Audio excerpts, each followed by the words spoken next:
अंश आहे, माझी या रक्तात थोडा ईश्वराचा अंश आहे.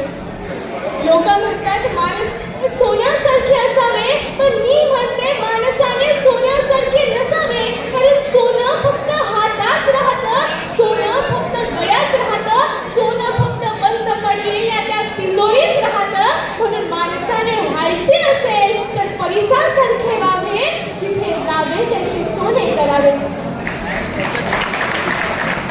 परिसासारखं असणारं हे व्यासपीठ, व्यासपीठावरील मान्यवर, पालक आणि माझ्या मित्रमैत्रिणींनो नमस्कार. मी देवती विनोद बगले माझे मनोगत व्यक्त करते. स्वतः एक विद्यार्थिनी असल्यामुळे प्रथम पालकांसोबत संवाद साधण्याचा प्रयत्न करेन.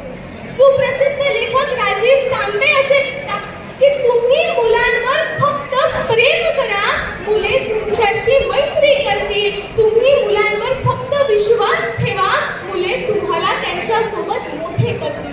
आता एक साधी गोष्ट, एक लहानसा मुलगा एका शाळेत जायचा. तिथल्या एका शिक्षकाने त्याला विचारले, तुला मोठे बनायचे? त्या मुलाने उत्तर दिले, मला एक दिवस टीव्हीवर आहे. पण त्या दिवशी मात्र त्या शिक्षकाने त्या मुलाची त्या वर्गात खूप थट्टा केली आणि त्याच्यावर तो हसायला लागला. पण त्या दिवशी मात्र त्या मुलाने ठरवले होते, मी एक दिवस टीव्हीवर येणार. खरे तर अगदी गरीब घराचा असलेला, ज्याला बोलताना अडचण यायची, तो तोत्रेपणाने बोलायचा. त्याच्या वडिलांनी त्याला म्हटले, तुला जे स्वप्न गवसायचे आहे, तुला जे स्वप्न गाठायचे आहे, स्वीकारायचे आहे, ते तू एका कागदावर लिही आणि दररोज वाच. त्याने लिहिले, मला एक दिवस टीव्हीवर यायचे आणि दररोज वाचू लागला. मला एक दिवस टीव्ही यायचे, मला एक दिवस टीव्हीवर यायचे आणि मागे वर्षे निघत गेली आणि कठोर परिश्रमाने, जिद्दीने तो एक दिवस टीव्हीवर झळकला. आणि एक दिवस झळकणारा तो नव्हता, तो आठवड्याच्या 7ही दिवस टीव्हीवर झळकणारा पहिला अमेरिकन आफ्रिकन कॉमेडी आणि हा पहिला अमेरिकन आफ्रिकन कॉमेडियन म्हणजे आजचे सुप्रसिद्ध लेखक, टीव्ही होस्ट, मोटिवेशनल स्पीकर आणि हार्वे फाउंडेशनची स्थापना करत हजारो मुलांना ज्ञानदानाचे कार्य करणारे स्टीव्ह हार्वे. पण या स्टीव्ह हार्वे यांनी कधीच आपल्या शिक्षकाने आपला केलेला अपमान विसरला नाही. त्या शिक्षकाच्या घरी आजही एक टीव्ही गिफ्ट म्हणून जातो, पण तो टीव्ही गिफ्ट म्हणून जाणारा कधी गिफ्ट कालही नव्हता, आजही नाही आणि उद्याही नसणार. कारण तो टीव्ही एक केवळ गिफ्ट नसून तो एक संदेश होता की सर, त्या दिवशी तुम्ही मला हसले, आज मी पूर्ण जगाला हसवतो आहे.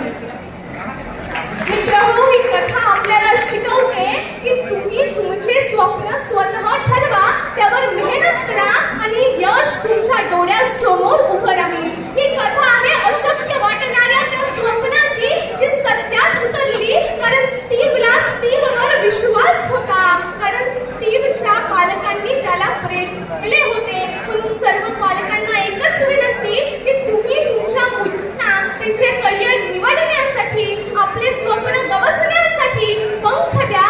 त्या पंखावर मात्र तुमच्या अपेक्षांचा भार टाकू नका. त्या पंखांना कधी अपयशाची भीती दाखवू नका. कारण आपले स्वप्न गाठण्यासाठी अपयशाच्या स्प्रिंग बोर्डचा वापर करावा तो हे जाणून सांगा.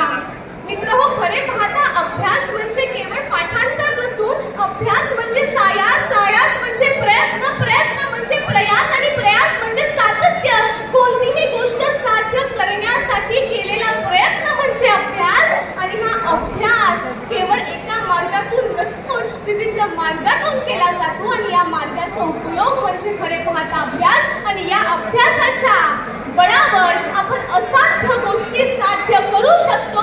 कारण जगद्गुरु तुकाराम महाराज म्हणून गेले, असाध्य ते साहस, कारण अभ्यास तुका म्हणे.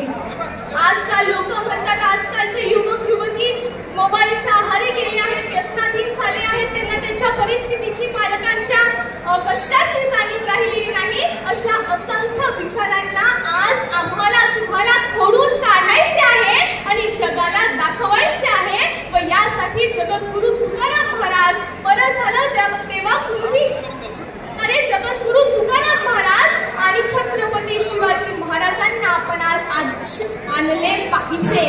शेवटच्या 2 ओळी म्हणून मी माझ्या विचारांना पूर्णविराम लावेल.